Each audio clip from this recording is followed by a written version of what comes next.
안녕하세요. 반갑습니다. 허재삼 작가입니다. 오늘 제가 여러분들께 소개해드릴 책은요, 스노우 가이타로 작가님이 지은 독서와 일본인이란 책입니다. 먼저 작가 소개를 간단히 해드리겠습니다. 스노우 가이타로, 일본 편집자, 평론가, 연극 연출가, 1938년 후쿠오카 현에서 태어났다. 와세다 대학 제1문학부 국문과를 졸업, 1962년 신일본 문학의 편집자로 출판계에 발을 들였고 1965년 효분사로 자리를 옮겼다.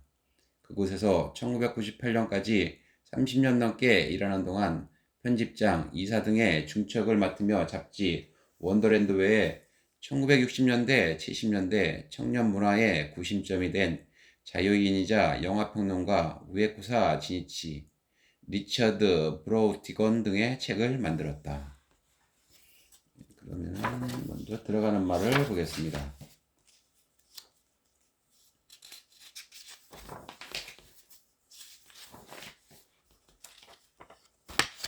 나를 포함해 우리 다수는 20세기에 책을 읽기 시작했다. 읽기뿐만 아니라 책을 선택하고 입수해서 보존하는 습관 모두를 19세기도 21세기도 아닌 20세기라는 특수한 시대에 체득한 것이다. 그렇다면 그런 20세기를 왜 특수한 시대라고 하는 걸까? 책의 대량 생산과 읽고 쓰기 능력의 비약적 향상으로 지식인과 대중, 남녀, 돈과 권력을 가진 자와 가지지 못한 자의 구별 없이 사회의 모든 계층에 독서하는 습관이 확산되고 누구든 책을 읽는다는 것은 기본적으로 좋은 것이다 라는 새로운 상식이 정착했다. 그것이 다름 아닌 2세기에 이루어졌다는 것이다. 동서양을 불문하고 그런 시대는 과거에 한 번도 없었고 앞으로도 없을 것이다. 그렇게 생각하고 나는 이 책에서 20세기를 독서의 황금시대라는 약간은 가장되었을지도 모르는 말로 부르기로 했다.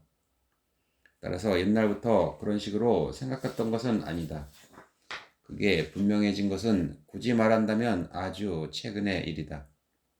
20세기가 끝나가면서 인터넷으로 대표되는 디지털 문화의 기세가 증가하고 독서에 적극적인 관심을 가진 사람의 숫자가 눈에 띄게 줄어들었다. 그와 병행하여 그때까지 상승 곡선을 그으며 성장을 계속해온 책이나 잡지의 연간 총 매출액이 하강으로 변했고 세기가 바뀌어도 좀처럼 회복될 조짐이 보이지 않는다. 그렇게 바닥을 헤매는 상태가 계속되는 가운데 문득 돌아보니 여태까지는 지극히 당연한 것이라고 생각하던 우리가 책을 대하는 방식은 어쩌면 의외로 특수한 것이었을지도 모른다. 그리고 정작 그렇게 생각해보니 나를 포함한 20세기 독서인이 책을 대하는 방식에는 조금은 이상한 데가 있는 것 같기도 하다. 이상한데, 즉 버릇이다. 다르게 말하면 왜곡, 그리고 이러한 자각이 생겨나니 자신의 체험을 보편적인 잣대로 삼아 요즘 젊은 사람은 책을 조금도 읽지 않는다라고 순진하게 탄식하기도 어쩐지 어렵게 되어버렸다. 네, 목차를 읽어드리겠습니다. 독서의 시작, 난세 일본의 르네상스, 인쇄혁명과 데라코야, 새로운 시대로, 20세기 독서의 시작, 우리의 독서법, 전쟁의 참화를 딛고 새 출발, 활자에서 멀어지다, 종이책과 전자책. 그럼 본문으로 들어가 보겠습니다. 인쇄혁명가 데라코야, 프로이스와 길이 시탄판. 오랫동안 귀족이나 승려 등의 남성에 한정되어 있던 독서 습관이 드디어 상층 계급의 여성들에게 이어서 무사와 상층의 샤쿠쇼에게 1000년 가까운 시간에 걸쳐 천천히 확산되었다. 그래도 일본인의 대다수를 차지하는 서민 대부분은 무로마치 시대를 지나 전국 시대가 되어도 독서에서 멀리 떨어져 있었다. 그러한 상태가 크게 변한 것은 17세기에서 19세기에 걸쳐 있어서였다. 즉 에도 시대다. 다만 변화의 조짐은 그보다 조금 전부터 나타났다. 한자와 가나 혼용문의 보급에 따른 독자층의 확대와 그로 인해 촉진된 인쇄에 대한 관심의 증대가 그 징후였다.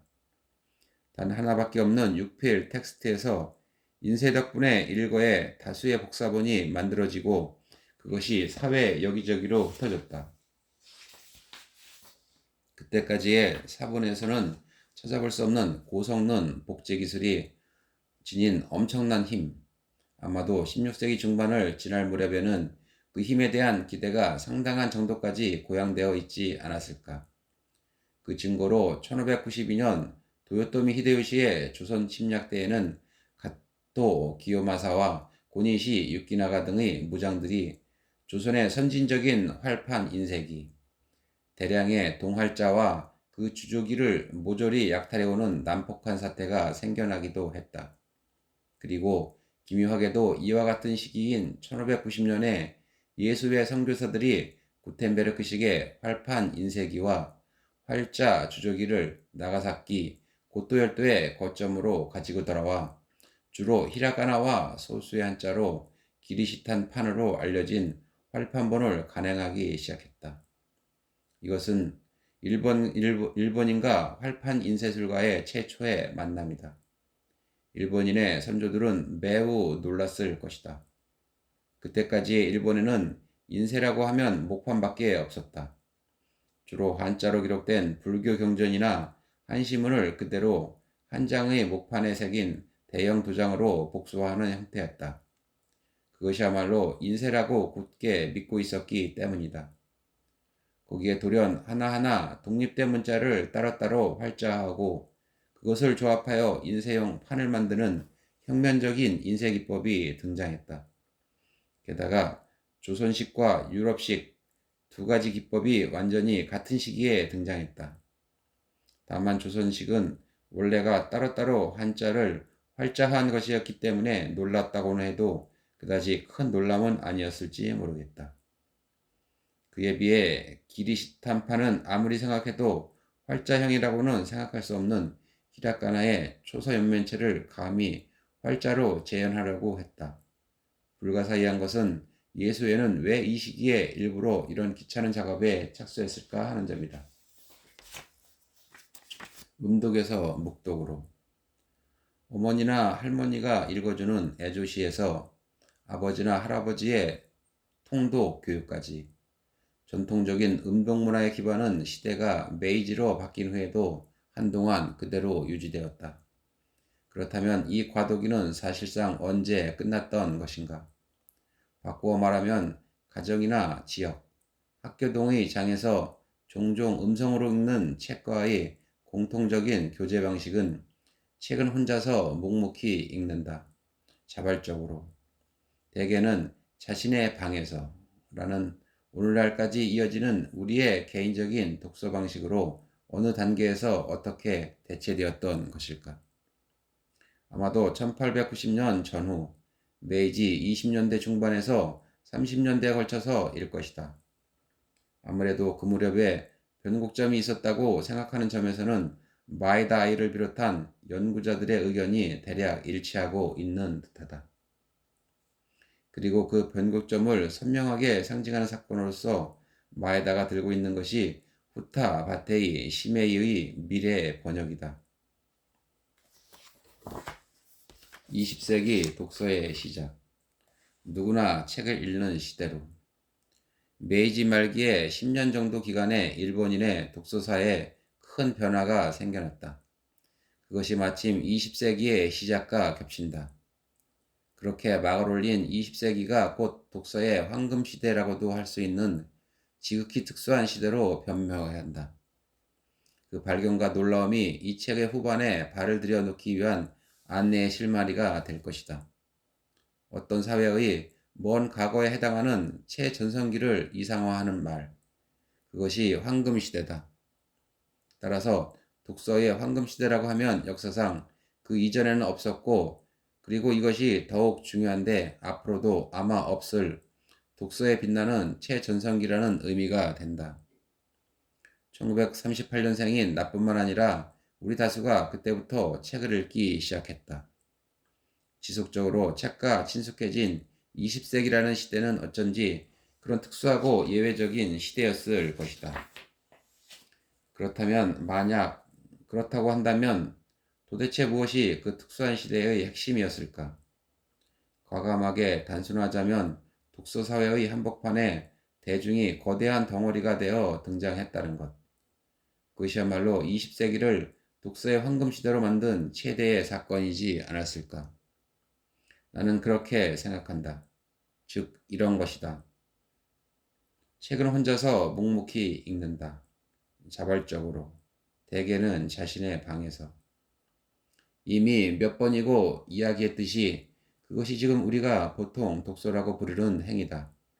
그래서 여기까지는 그러한 행위로서의 독서가 언제 일본에서 시작되었고 어떻게 확대되었는가를 중심으로 써왔다. 그러나 이야기가 근현대에 이르면 책을 읽는 우리 안에 어느새인가 또 하나 다른 의식이 생겨났다는 것을 깨닫게 된다. 나는 이 책을 혼자서 그러나 다른 장소에 있는 미지의 타인들과 함께 읽고 있다. 라는 의식이 바로 그것이다. 책을 사든 도서관에서 빌리든 지금 우리가 생활하는 사회에서는 어느 정도 경제적 여유나 열의만 있으면 누구나 읽고 싶은 책을 자유롭게 읽을 수 있고 실제로 읽고 있다.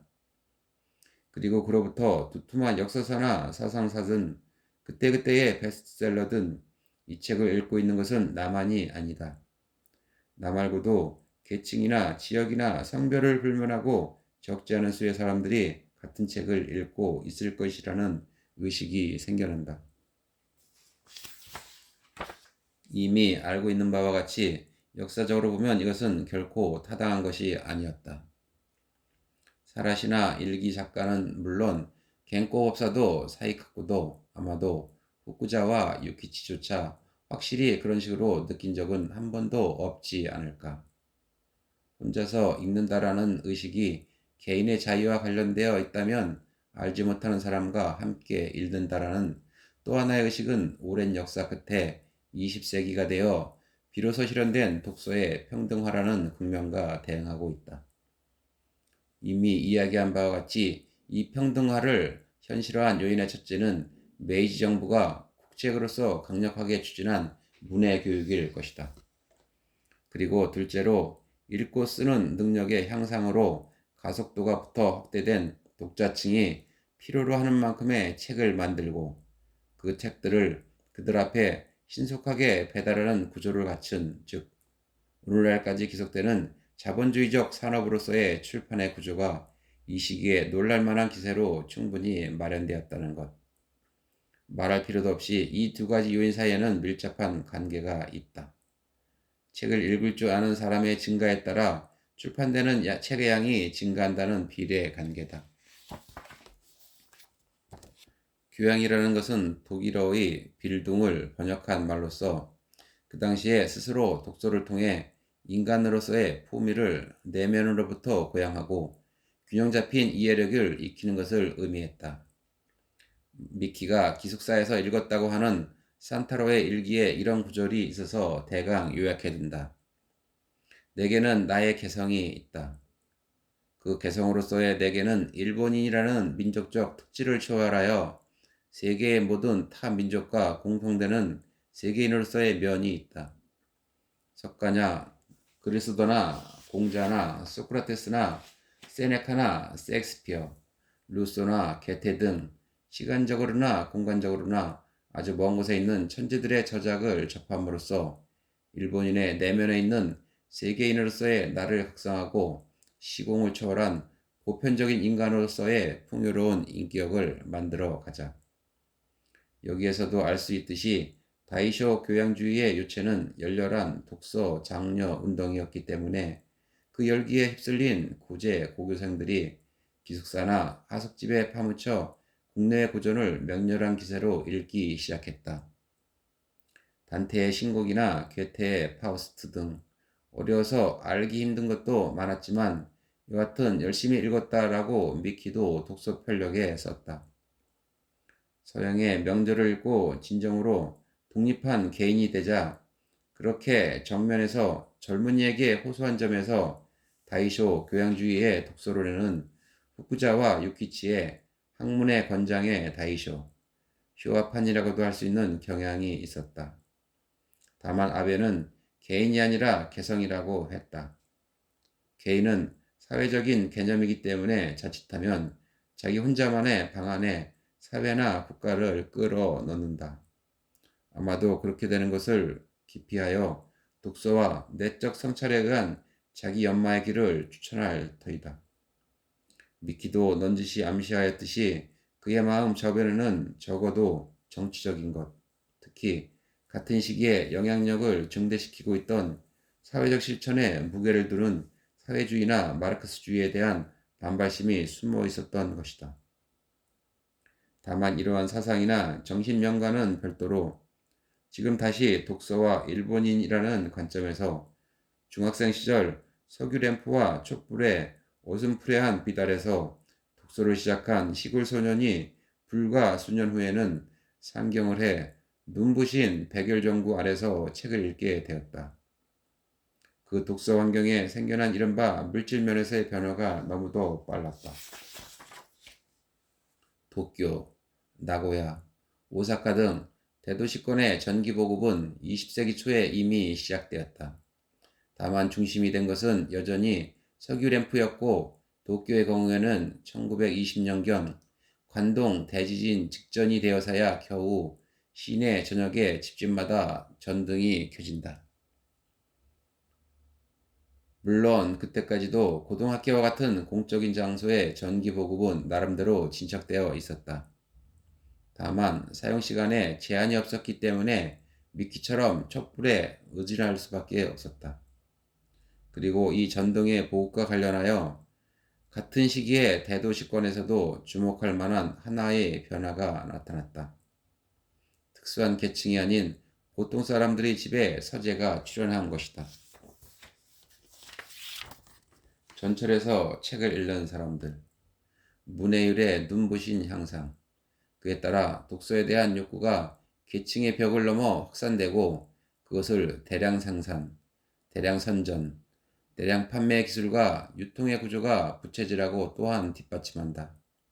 그리하여 독서의 황금 시대로서 20세기의 기본구조가 만들어지고 일본인의 대다수가 일상적으로 책과 친숙해지게 되었다.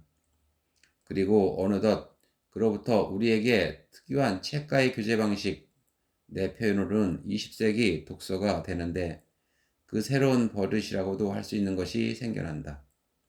예를 들면 찬의 독서. 지금이야 대폭적으로 줄었지만 이전에는 전철 안에서 남녀노소 불문하고 많은 사람이 책이나 잡지를 읽었다. 이 집단적인 습관은 한 번 더 나가미네 시게토시의 연구를 빌려 이야기하면 아무래도 대지진 후 10년 정도 사이에 도쿄와 관서의 대도시권에서 처음으로 생겨난 듯했다. 그리고 선로를 따라 새로운 주택지가 조성되고 거기에 전술한 고학력 셀러리맨이 이사온다. 이 사람들을 중심으로 하는 신주민의 급증으로 1919년에는 도쿄 총 승객수의 20%에 지나지 않던 교회 노선의 승객이 1928년에는 50%까지 늘어났다. 그리하여 그들은 종래보다 훨씬 더 먼 거리를 긴 통근 시간으로 이동해야 했고 그것이 필연적으로 통근 독서의 발달로 이어졌을 것이다. 이런 내용을 나가미네는 2001년에 출간한 모던 도시의 독서 공간이라는 책에서 논하고 있다. 다만 소형의 가벼운 문고파지라면 몰라도 작은 활자로 소설이나 평론을 빽빽히 적어놓은 두꺼운 엠본을 통근 전철에서 읽는 것은 상당히 불편하다. 그래서인지 그들의 관심은 그만큼 집중력을 필요로 하지 않고 가볍게 읽을 수 있는 것이나 짧은 시간에 잘 읽을 수 있는 것으로 흘러갔다. 네, 저는 오늘 여기까지 읽어드리고 다음 시간에 또 새로운 책을 가지고 찾아뵙겠습니다. 감사합니다.